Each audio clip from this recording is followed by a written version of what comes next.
Good evening and welcome to the August 24th Waterboro Board of Selectmen's meeting. Everybody would rise for the pledge.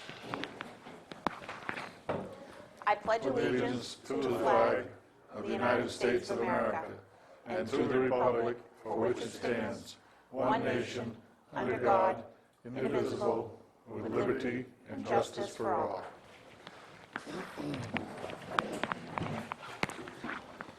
Okay, a couple of announcements this evening.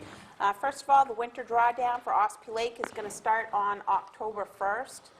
This is the year that the lake is going to be drawn down to 3 feet until January 1st. So again, that'll be starting October 1st. And also, nomination papers for the Charter Commission are available. The deadline for submitting papers is September 21st. This evening for appointments, we have at 6 p.m. a public hearing for a special amusement permit and one-day liquor license for the Friends of the Waterboro Public Library. It's a joint public hearing for both permits. One's for the liquor license and one's for the special amusement permit. The Friends of Waterboro Public Library is going to be holding a gala on October 2nd at the Heritage Company on Main Street in South Waterboro. This is going to be the second year that they've held the gala, and it's to raise funds for building the new library. The gala consists of a silent auction, food, a jazz band, and a cash bar serving beer and wine. Last year's event was granted both the liquor license and the special amusement permit, and there were no problems reported. If there's any public that would like to have comment on this issue. Okay. Now, seeing none, I would entertain a motion to close the public hearing. So moved. Second. All those in favor? Okay, and we have it on our agenda a little further on to vote. Hearing a delegation. Roger?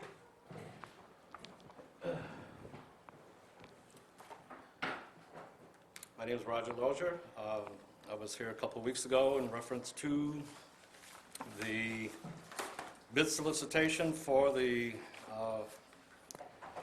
contract and specifications for the transfer station facility addition, if you want to call it that. I want to thank the Board of Selectmen for making the changes or bringing, I guess, the bidding process up to par. But after being there yesterday and receiving my information for the new bidding of this project, I still find after reviewing these plans that and as much as I hate to bring this up, the plans are inconclusive. And I think in order to get a precise and more accurate bid, things have to be modified or things have to be added to this plan. And the thing that really concerned me the most is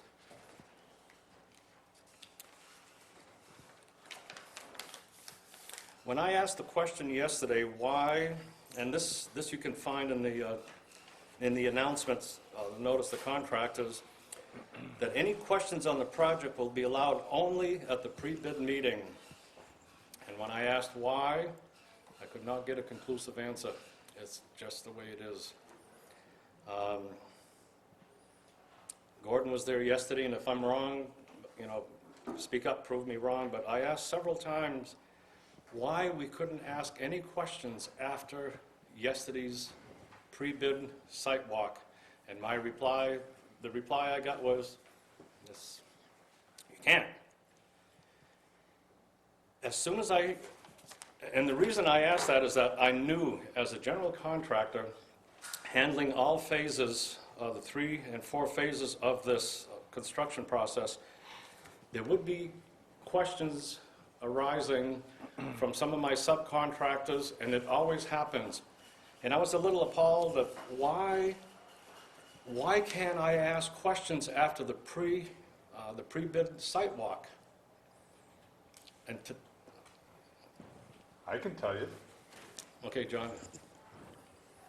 You ask a question, you get information that the other people bidding do not have, and it puts you possibly at an advantage that they don't have. Yeah, I'll accept that answer, but you see what disadvantage it puts the town? What advantage it puts the town at presenting the bid to the lowest bidder? I guess what it opens up is that it's still, I don't want to use the word unfair, if you can't have questions answered and get a precise answer to your questions. For instance, I showed this to my concrete contractor, and it seems, and this was, quote, his response. When we looked at dimensions, everything in this plan was not to scale, not to scale, not to scale, not to scale, not to scale, not to scale. His response was, why doesn't, it appears to him that no one wants to accept the responsibility. I have issues, I have questions on measurements and dimensions. I can normally take an engineer's scale or a draftsman's scale and scale a blueprint to give me precise and accurate measurements. If I would bring a set of blueprints, being a builder, if I came to the town of Waterboro and I think presented a set of blueprints to the CEO for a building permit, and all the plan contained were not to scale measurements, not to scale measurements, I could not get a permit. I don't think I could get a permit.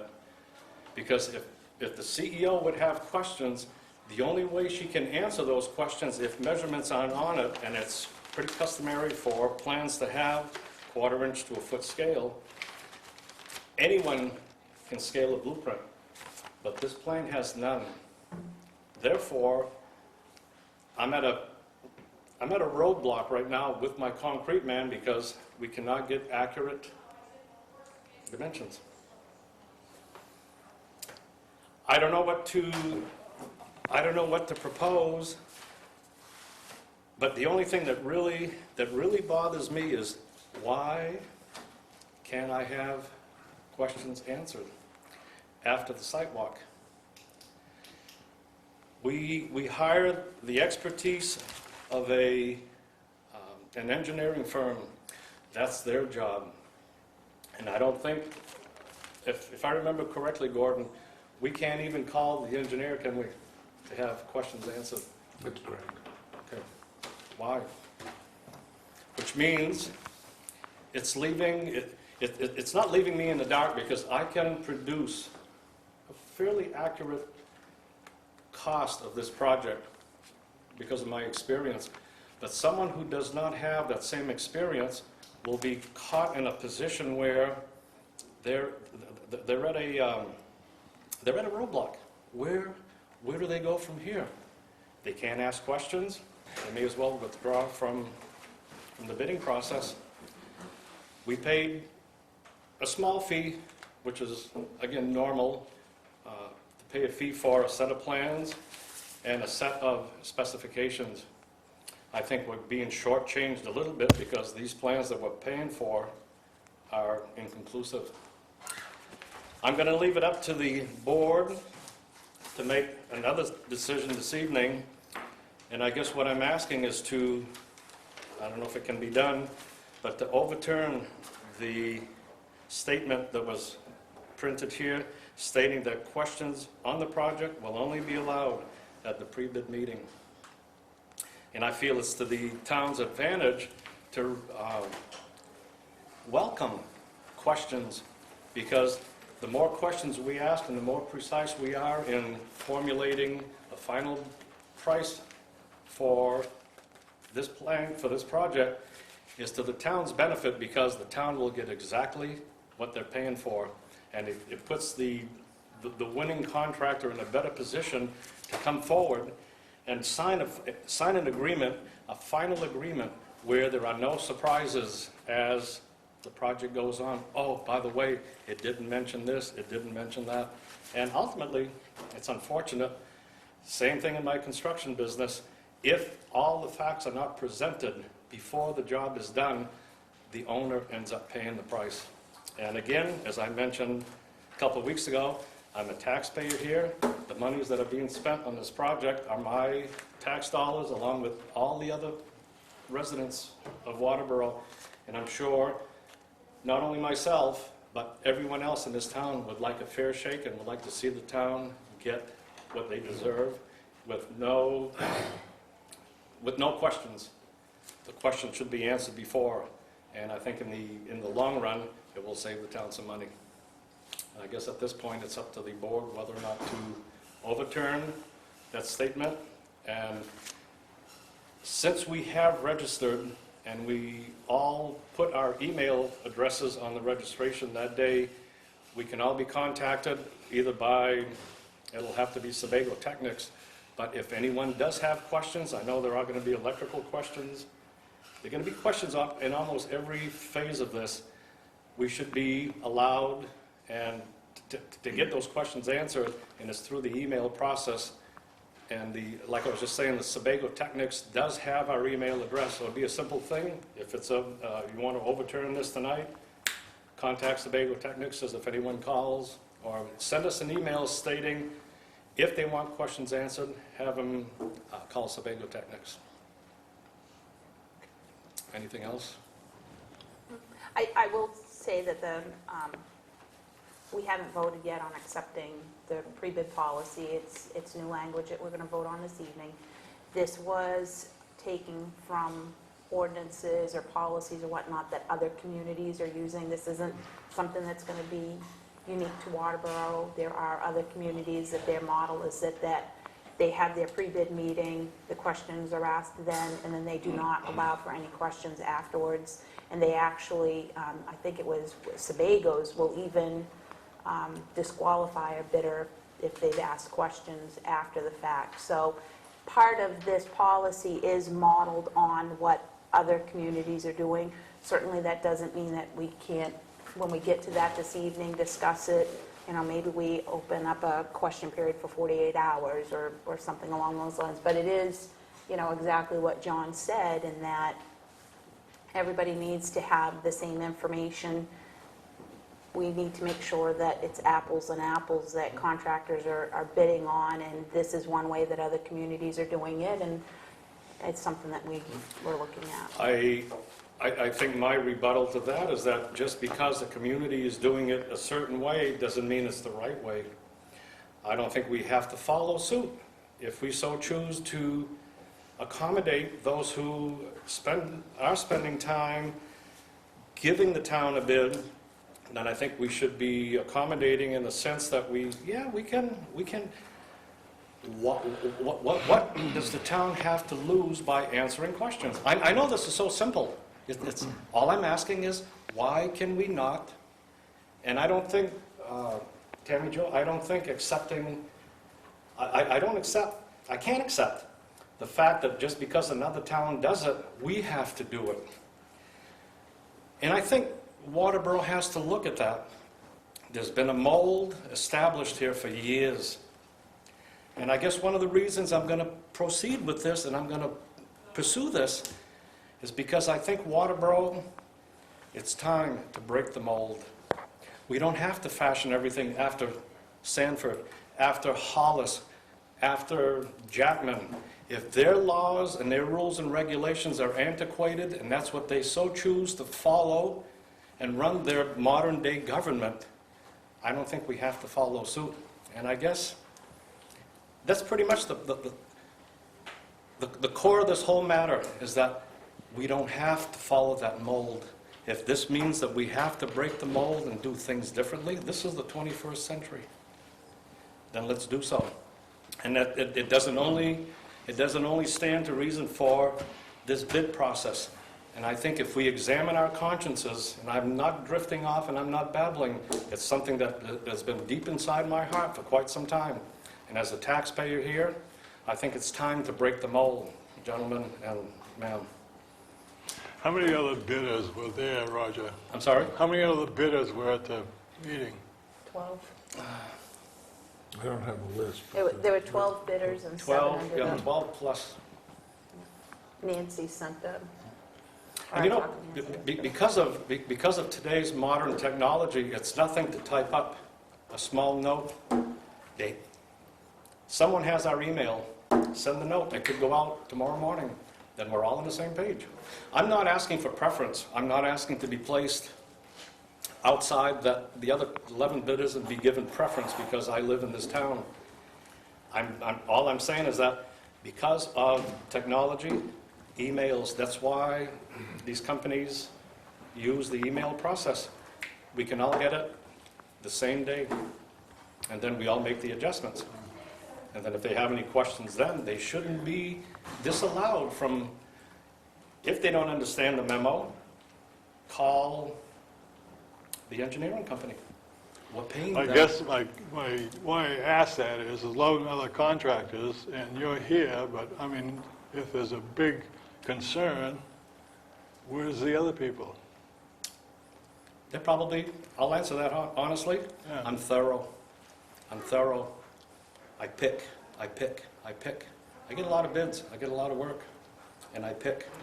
And put yourself in the recipient, as the homeowner, because that's primarily what my business is.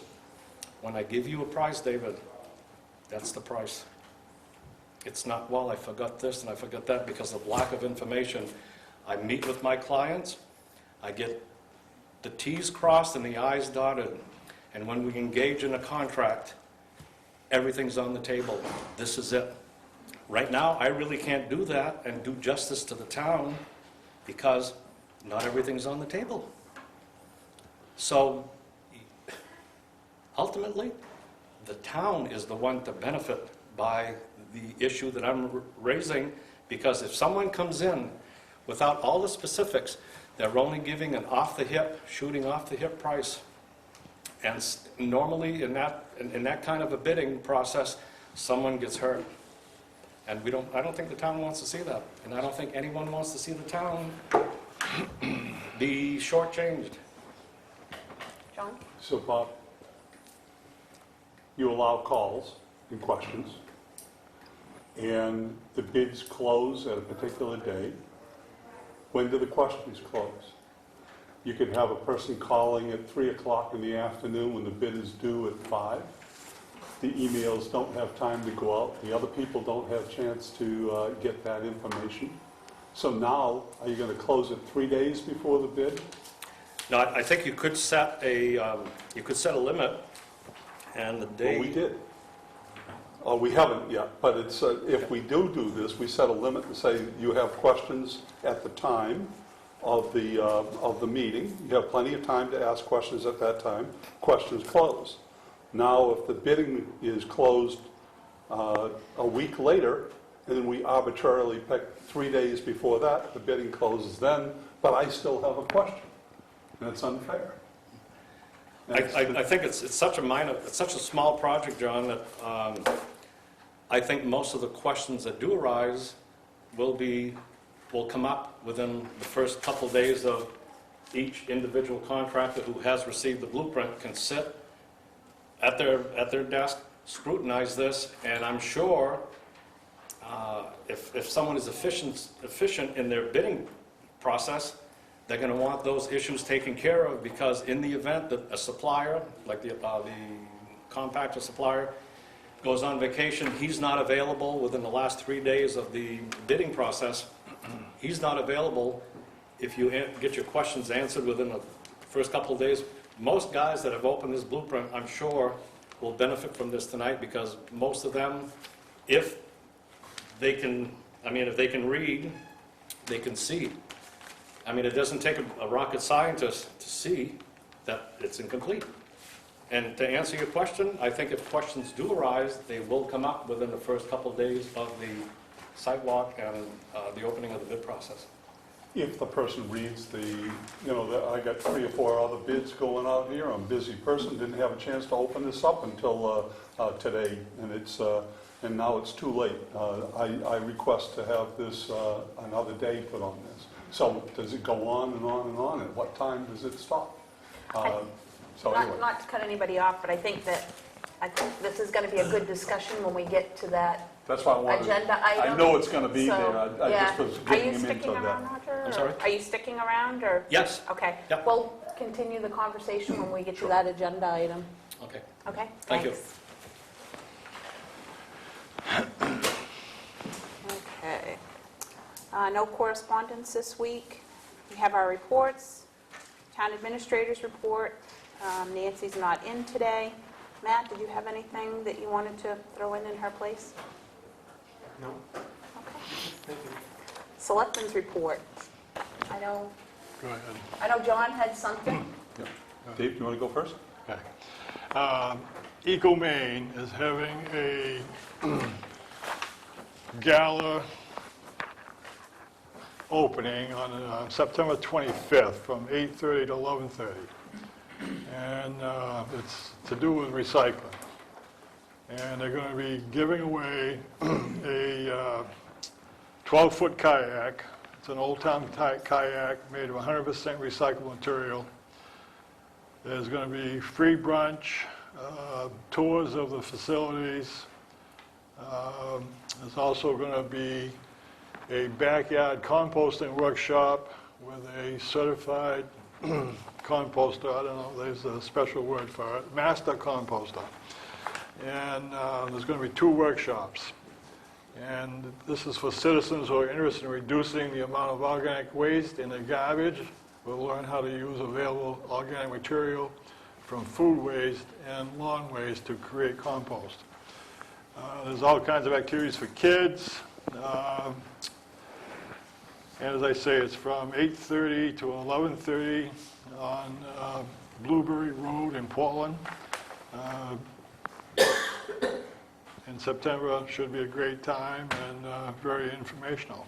So David's going to be putting that on a website, right, Dave? That's right. Okay. Also, just one more thing, the Transfer Recycling Committee needs people to join up. So if anybody's interested in doing that, please come in and get an application. Yesterday, I visited the Institute of Civic Leadership and talked with the interim executive director, Mrs. Austin, Suzanne Austin, regarding training possibilities. We had brought up the desirability of training staff for customer relations, and we also brought up the possibility of the desirability of training all our committees and boards in what works and what's effective in effective working committees and boards. So I talked with Suzanne Austin about this.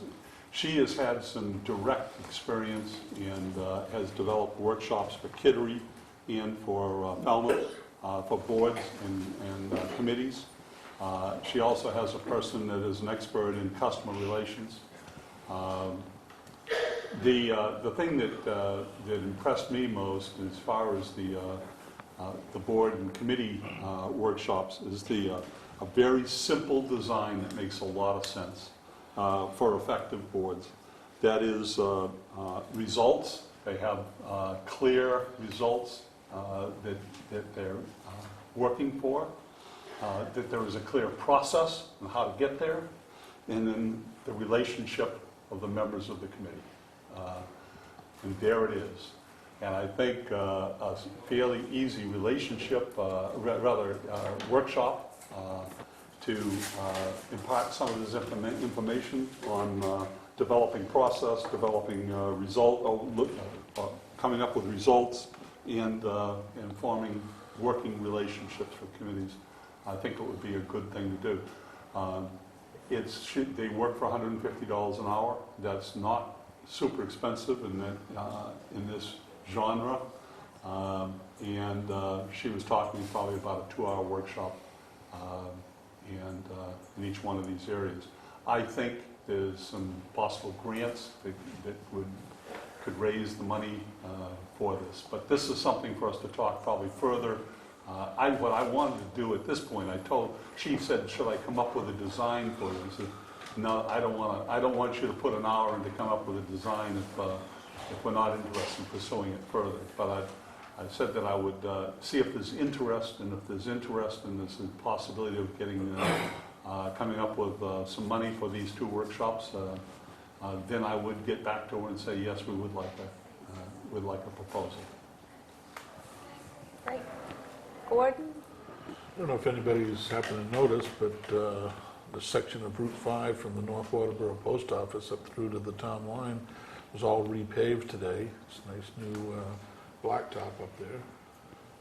I imagine that they're going to be doing the shoulders and stuff tomorrow. There was a little bit of traffic issue there today, but nothing monumental, but you did have to wait sometimes a little bit.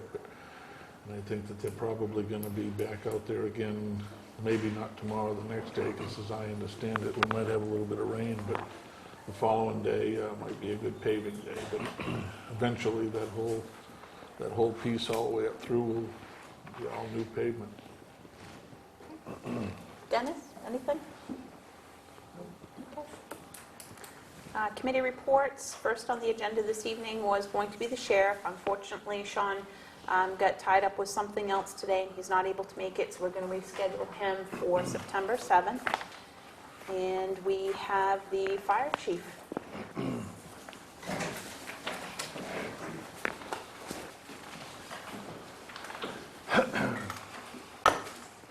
I will try to talk slow. Usually I speed at this, so.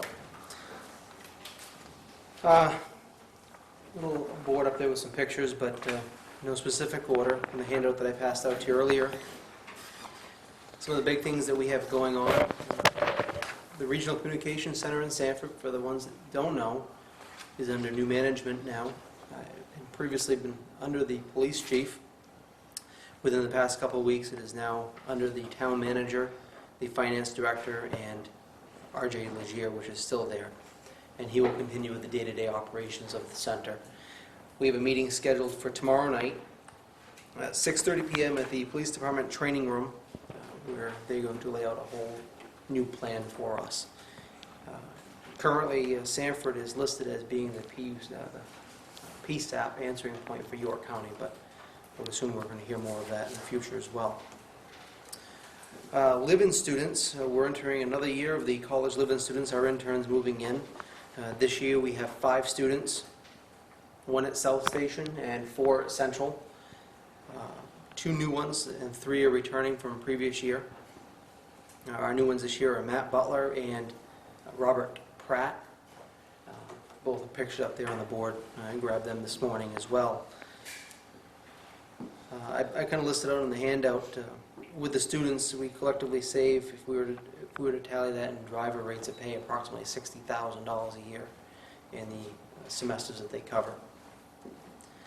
New call staff, we've been in the process of we receive a lot of applications from interested people. Some people think it's a full-time agency with all full-time staff, but once we weed through and we look at what the qualifications are, or background checks and medical clearance, we only have a few left. But lately we brought in 3 people, Justin Fortin, Sean Perkins, and Curtis Johnson.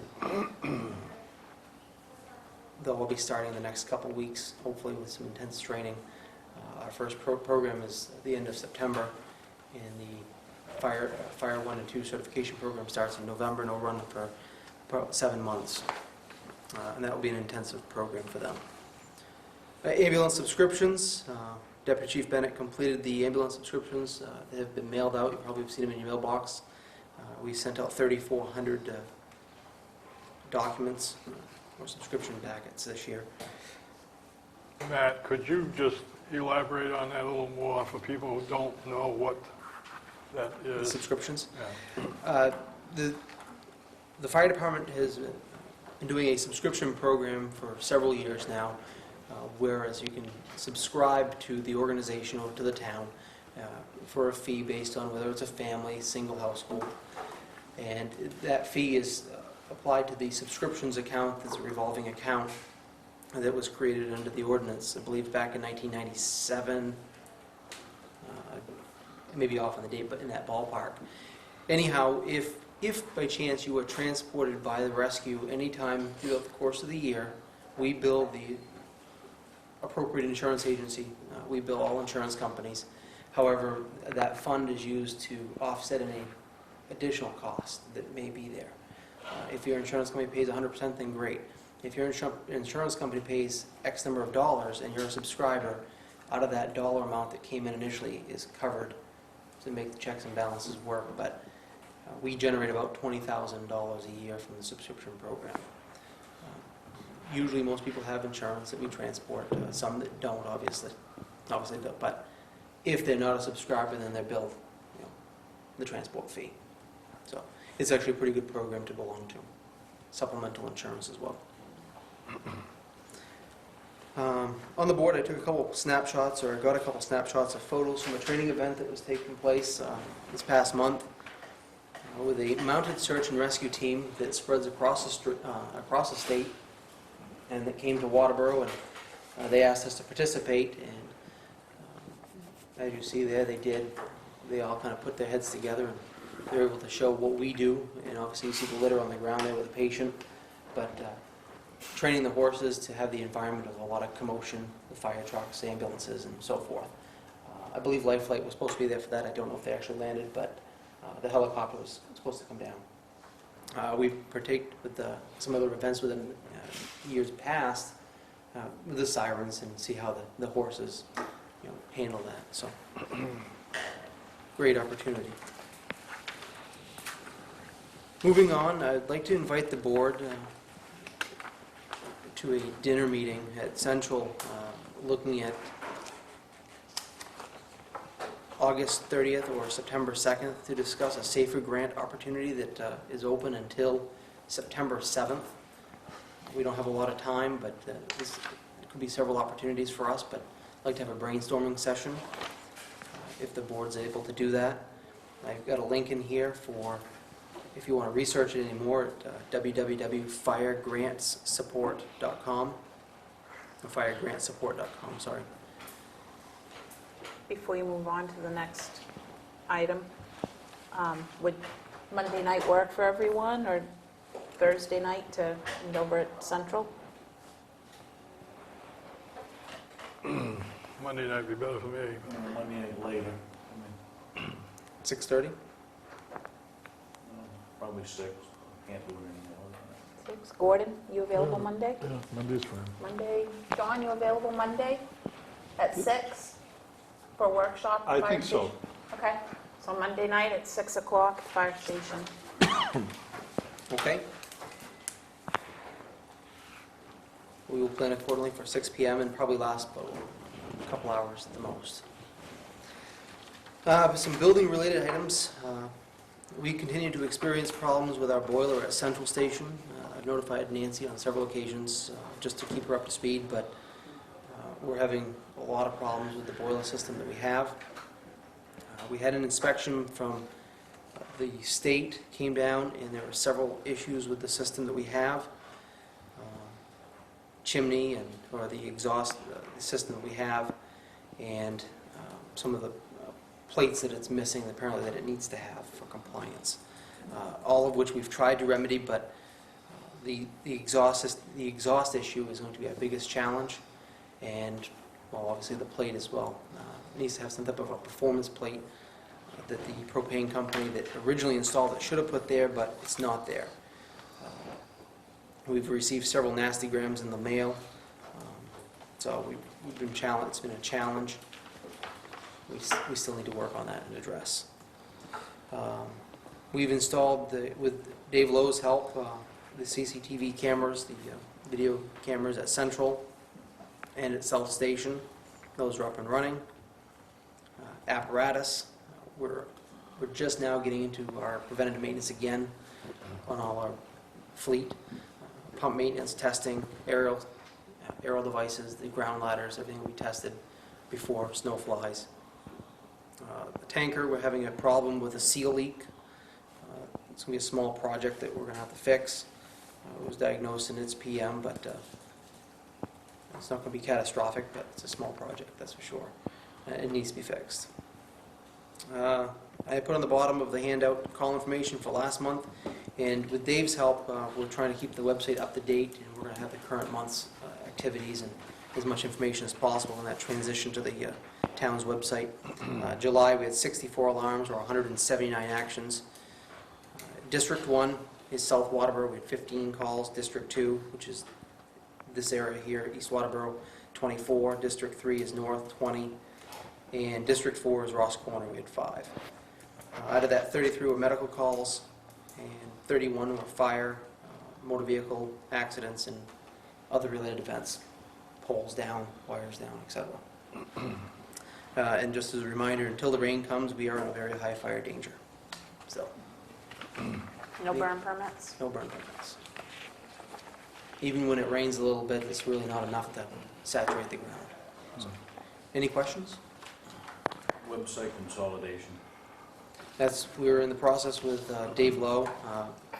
The www.waterborofire.org now points to the www.waterboro-me.net. Is that correct, Dave? We have our page in there, and we're tweaking it, making a bunch of changes in there, but it falls Do under we the still town. pay to host the .org? That actually is part of the email hosting that we have, because all our members' emails are tied to a Gmail. And our fee, correct me if I'm wrong, Dave, is under $100, right around $100 a year? And that includes that address as well. So we have, I believe it's 100 email addresses that we can assign to that account. So it's about the same that we'd be paying if we had to have an individual box for all the members under... If we went to Welcome Rackspace, would be the same? Everybody that comes in, they have, Dave Lowe sets them up with a computer access account, and then each one of them has a webmail account that's created that we use to communicate with everybody in the department. So, And that's all archived and saved to comply with the freedom of access? everything's on Gmail posted. We don't delete anything. Matt,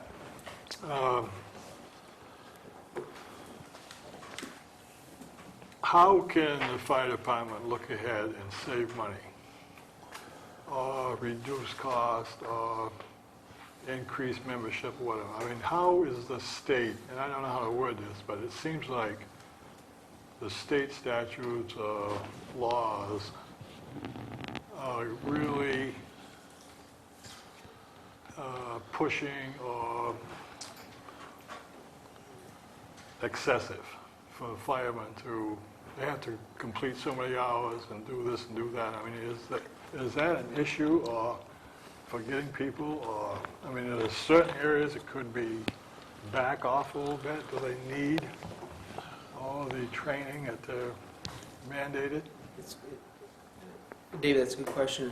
It's very complex. There's a lot of components to that, whether it's from the initial hiring that, and just to kind of quickly bring you right through, when we bring applicants in, I would say if we go back in time years ago, we may not have done certain steps. We probably never did background checks to doing criminal history and driver's checks. We do that today. Before we can get to the training component of it, that probably weeds out a certain number of people.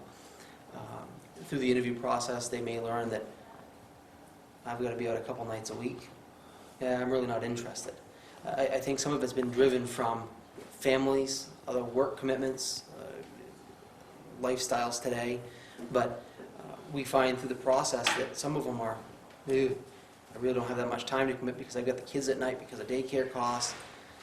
You know, I got young kids at home, I can't leave. Or, yeah, I probably have some time to do that. And so that we continue on the process, and then they go for medical evaluation. OSHA and Maine Bureau of Labor standards, a lot of standards that were put in place dictate who can wear respirator masks now, who can wear the air packs that we wear. And to comply with that, we now go through 100 and something questionnaire, and we've actually, a portion of the medical eval we've kind of limited because of the cost, because it was costing us $200 each individual to go to get a pre-employment physical to some degree. So now we're going to the questionnaire, and if red flags come up, we send them in at that point. But this is all before the actual hiring, so then we offer conditional offer of employment. So not everybody can wear respirators anymore. So certain things that will disqualify you based on NFPA standards which is the National Fire Protection Association, whether or not an individual can wear that mask. So we may have people that have good intents, but they may have some medical problem that may need to be corrected. Now, don't get me wrong, we have a couple people right now today that actually spent several $1,000s out of pocket because they didn't have health insurance to get such things as hernias fixed. That is a limited factor for being able to do that work. So anyhow, that's just another component to it. Then we get into the training aspect of it, and whether it's your EMT basic or your fire 1 and 2 training. Yes, I think that years ago it was, okay, we'll train you for basic fire behavior and air packs and do some ladder work, and we're going to send you into a burning building. But I think we've identified that the industry has forced us to change things of how we do things. Building construction has changed that. Fire apparatus has changed how we drive trucks, and so forth for all the training. It's not as easy to take a person onto a truck now and say, we want you to pump that truck, because it's no longer manual controls, it's all this digital, computerized gadgets. So anyhow, it's more complex, it takes more training to do that. But when it comes to the hands-on part, yes, the theory is still the same. We still take them into buildings. We still use it like the burn building in Hollis. We still do that. But there's more of it now. Mostly because of building construction and sprinkler systems that we don't see fires every single day. So we're training ourselves to prepare for the event that may happen. Training hours have increased because I think over the time we've determined that, not necessarily me, but different organization groups out there and have pushed this through, that Fire 1 and 2 is a standard that, okay, the number of hours is 150 plus hours. 150 plus hours takes quite a bit of time to complete. And for example, if it starts the latter part of November and we get everything done, it takes you, Fire 1 and 2 takes you right through car fires, dumpster fires, building fires, propane fires, so your Class B burns. Now you're taking those students that graduate, and they're graduating come May or June after intensive training. And some of the, we've battled this. The York County Chiefs Association, we spent a long time last year having a lot of discussions about this. We don't all share the same philosophy of some of the physical agility aspects of it. But I think we're coming to terms that yes, that we have to introduce that. It was becoming more intense for people that when they come into the program, it was a mini boot camp per se. They come in, they have to get some physical activity into it because of what they're doing for work. And that's been a challenge that we've had, especially on the volunteer side, is that you may not have the muscle heads or the guys that can run 3 miles coming through the door. So that's been a challenge that we've tried to overcome, and I think we're doing okay with that. We haven't injected that into the training program yet, but it's still nevertheless still intense. So they complete this program, and that sometimes, yes, we have a good quality we have a competent, qualified, and certified individual at the end of the program that will meet any of our issues that we face, other than major hazmat issue, incident that we're not equipped for. But really, we have a well-rounded firefighter when they're done, and that's it's really important to us, and it's kind of the standard. Everybody in our department for probably the past 10 years has minimally met the Firefighter 1 standard. They recently adopted that it's Firefighter 1 and 2 in the past couple years. So now that's the new standard, that it's Fire 1 and 2, which was just kind of a more intensive program, covers more topics. Now you have your basics, fire behavior, wearing an air pack, climbing ladders. A lot of it's still there, but there's a little bit more time put into the didactic portion of it. And there's still a lot of hands-on of it. And then we talk about the EMT portion, which is another 150 hours. Now, mind you, when both these programs started, the costs were under $100 for the Fire 1 program, where we did a lot of the material ourselves. Maine Fire Training Education adopted Jones and Bartlett. Now we buy the content from the content, and that's what we teach by now. So we've changed a lot of the curriculum as well. We went from IFSTA to Jones and Bartlett, and there's a cost for that material as well. So the cost now for a Fire 1 program is close to, a Fire 1 and 2 program is close to $500, where it was 100 or less before. And the same with the EMT program, we're looking at about a $650 price tag. And this is all to get a volunteer through the door. So if they make it through the whole process, and we bring them through the door, and not that we don't want to, because we're trying to get as many bodies as possible, and we get them through the door. If they don't make it through that, we're out potentially quite a bit of money.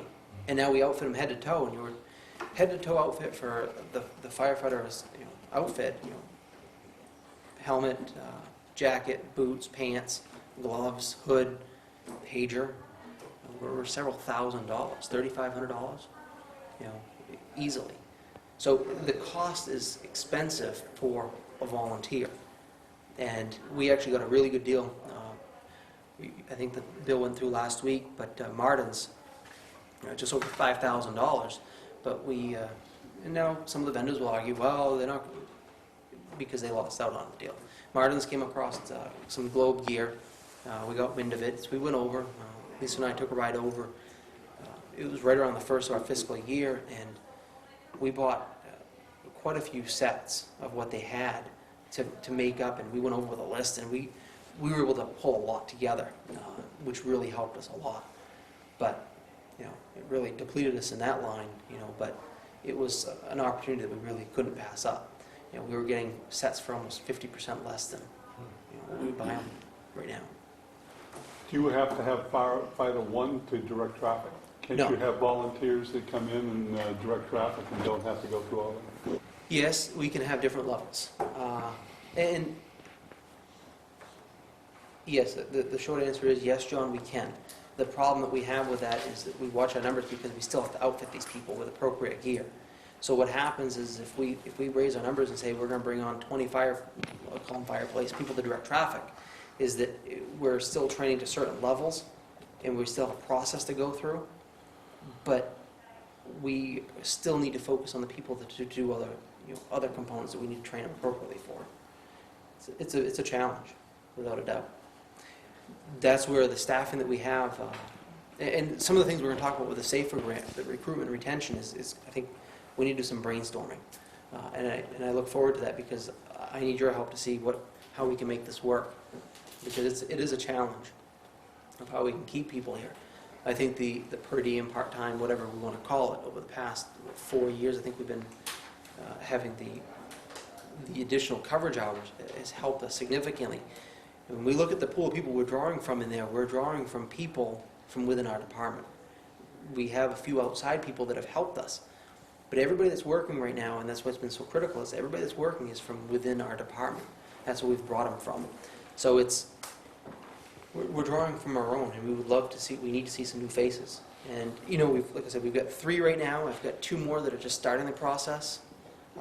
But the process, depending on how, 15 to 30 days, for the first part of it, and then getting them in for gear, and then getting them acclimated. But yes, we can bring some people in for a limited scope of work. Did that answer your question? Yeah, it did. Any other questions for Matt?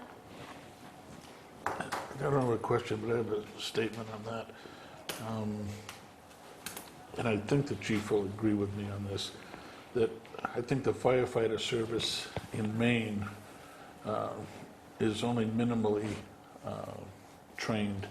They don't have, I think that they're behind the curve nationally, and I think that they're behind the curve in terms of what law enforcement is required to do in the state, because the law enforcement has the academy, which is mandatory, and we're talking considerably more hours than the 150 that the chief has described. I mean, we're talking 780 hours, and he's talking, $500 for training, and the law enforcement officer will be $3,600 just for the training aspect, at the academy. The outfitting of them is going to be roughly the same because of the firearms and all the other things that, the other tools that go with it. So I think what the chief has presented is actually pretty low. When if we're looking at saving money, I think that they've probably done a superb job with what we have right now. Well, I think there's a difference, though, Gordon, on, you're talking about full-time professional law enforcement versus a partial full-time volunteer group of people. Even the part-time law enforcement officers have to meet standards that are set by Maine statute and the Maine Criminal Justice Academy in terms of the curriculum. And it used to be a 100-hour program, but that's now evolved into significantly more. And one of the things that drives that is, on the other end, is liability, which I don't believe the chief has touched on, and the municipalities can be the recipient vicariously of that liability. And one of the aspects when people sue is failure to train. There's a number of components. One is negligent retention, negligent hiring, failure to supervise, failure to train. These are all components that are in all your major lawsuits, when we're dealing with public employees, public service employees. So you either pay to get them trained to mitigate the liability that the municipality incurs, or you scrimp on the training aspect of it, and it's a roll of the dice when you go to court as to how much you're going to have to pay. David made a good point about the whole volunteer aspect, and that's when we went to the table back last fall or winter with the then program that was running for Fire 1 and 2 about the rigorous physical activities, and there were some events that we thought took place that probably we didn't think were appropriate for demanding of what they were going through or what they forced them to do. I think they were trying to instill they were trying to hold some accountability to them. But the question came whether they're a volunteer or a full-time person. When they go to that front door of the building and they go inside, the fire is no different for whether they're a full-time person or a part-time guy now, or a volunteer. And I think that's what Selectman Littlefield is talking about as well, is that when they put it in that perspective, we said, okay, we buy that, but so when we put the guy in the front door of a building that, he has full fire involvement, and we're sending him into a room and contents fire, and we expect them to be able to navigate side by side potentially with a neighboring community that has a different employee. The training levels have to be somewhat similar. Now, don't get me wrong, I think that a full-time agency, they have a tendency that they'll train every single day to some degree. I hear Biddeford and Saco doing it all the time. Same with Sanford, they have their on-duty shifts. But I still think that that's why we brought it together to the minimum standard of Fire 1 and 2 for the state. But a couple of things that I made for notes while he was talking is one area that we're trying to move forward in is officer development. And with we talk about officers, not police officers, but in the fire department, our rank structure, there's another program that's Fire Officer 1 and 2. And that's something that is becoming more important, and it's going to become, it's being pushed that it's going to be kind of the standard of training for fire officers, of how to kind of lead and manage the organization, right from the lieutenants or whatever the structure, whatever they call them within the battalions or captains and so forth. But officer development, I know Selectman Gale talked about earlier about customer relations and some training. We took a class with a lady by the name of Dwyer Vesey. I don't know if anybody's taken a class or not. Actually, Selectman Littlefield was there. And I think she talked about a lot of that. It was a component of it. Good program. One other process that we've started, and we've taken some feedback from other communities, but driving our fire apparatus. We have apparatus that is big, weighs a lot, it's not constructed the way it used to be, and goes down the road. Sometimes you go into a call that we need people that can drive it safely and get it there without hurting other people or themselves. Anyhow, a couple of things we require within the first 6 months to drive the ambulance, for example, which is state regulated, is Emergency Vehicle Operations Course, EVOC. And it's a course, 16-hour program where they have to go before. That's another requirement that was put in place a couple years back. We require that as well for anybody that's going to drive a fire truck. and also basic pumps, so you can run the pump.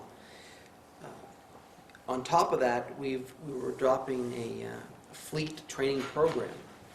And if you next week when we come over to the station, you'll see some spots all over the road. There's little cone spots. And that's for cone placement because we actually have a course that we're putting the people through now. And we're going to be testing them once a month. It's backing up to a cone, doing serpentines, parallel parking, being able to navigate and operate the fire apparatus. I mean, the tanker, for example, weighs over 60,000 pounds loaded. So it's pretty important. We don't require right now, which I think is a discussion that we should have globally in the town, but it's probably going to come from you guys, is some type of a CDL requirement. I know that it's been talked about, and it's being talked about in other organizations, but right now, currently, the state of Maine does not require a CDL license to operate a fire truck. However, it's a commercial vehicle in capacity, and there's things on that vehicle that are just as important, but some of our people may not pay attention to.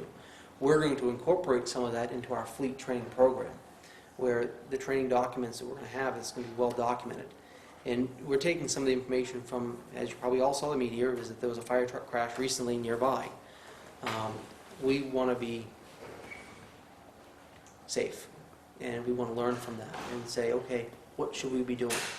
And another policy that we really need to have, probably adopted later on into the personnel policy, is what are the guidelines that we're looking at with an individual coming in as an employee for driving history? If you have 6 convictions in the past year and an OUI, do we want to bring you on as an employee? That's a question that I think we really need to look at. And I had some discussions before I was on vacation. I talked to Maine Municipal, and we actually talked quite a bit. And they provided me some of the documents that we're kind of looking at. But some of the policies need to be set by the board. But we really need to look at that because we need to have a standard to look at for whether or not we disqualify. Because someone's driving habits may not be what we want to drive the town's fire apparatus, or any town vehicle for that matter, if it's not a fire truck. But we really need to look at that, and it needs to be a policy set by the board. Common sense is always good, Matt. Yes, it is. No. Just one other point, you were mentioning about can't we just get people to direct traffic?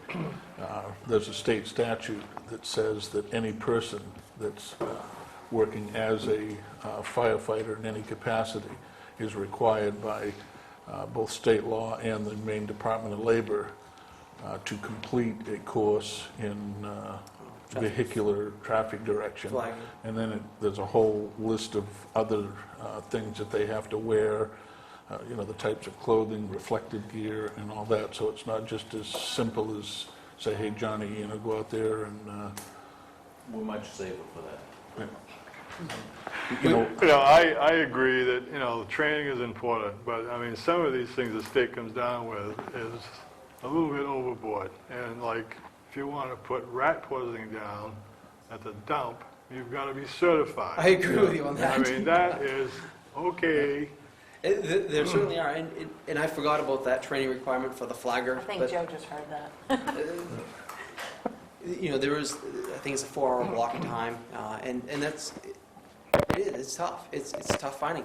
And then with the equipment we need for that, the question comes, okay, now Standish has a really good program, but there's a cost to that program. They got a few dollars from grant money, but they have a van in Standish that is the traffic control van, whatever, traffic safety. I don't know, there's a special name they have for it. But Fire police. what is it? Fire police? Yeah, it's some lingo they've got. But Chief Libby has his van that has all the cones and barricades and lawns and whatever else they may need for it. But that's deployed for these events that they have people. But there's another cost to that as well. So Sounds like maybe there's more of an extensive conversation yeah. that we need to have, and, maybe, We can have that after the 7th, after we hammer out the brainstorming on this one. But so, anything else? Thank you. Thanks, Matt. Madam Chairman, just as a note, if we could have that meeting at the fire station adequately posted, because all the Already. selectmen will get it. You already got it? Very I good. already emailed Dave and Pam. Okay. Okay, moving on to new business. Discuss vote special amusement permit for the Friends of Waterboro Public Library. So, okay, there's, all those in favor? Okay. Discuss vote one-day liquor license for Friends of Waterboro Public Library. So moved. Second? All those in favor? Carrie, I think that was pretty easy for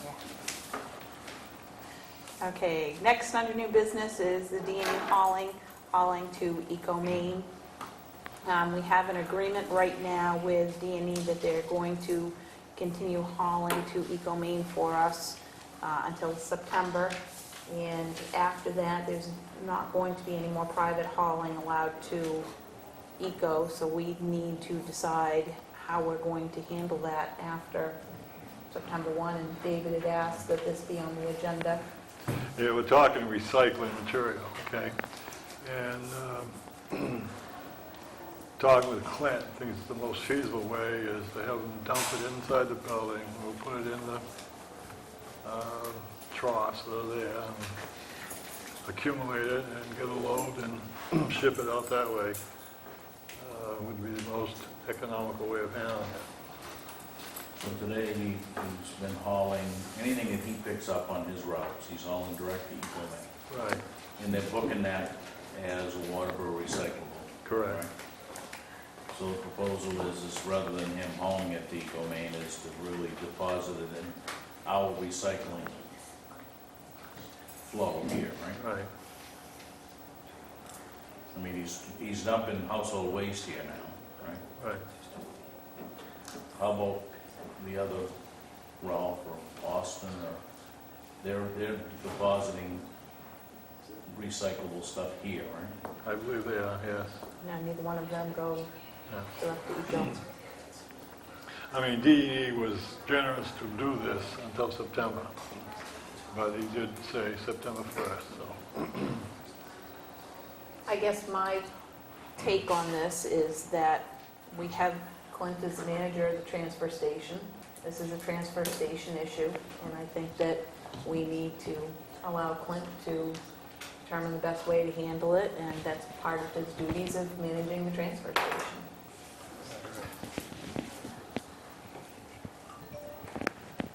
So I guess we're all set with that, no further action? Okay. Next is discuss PACE loans.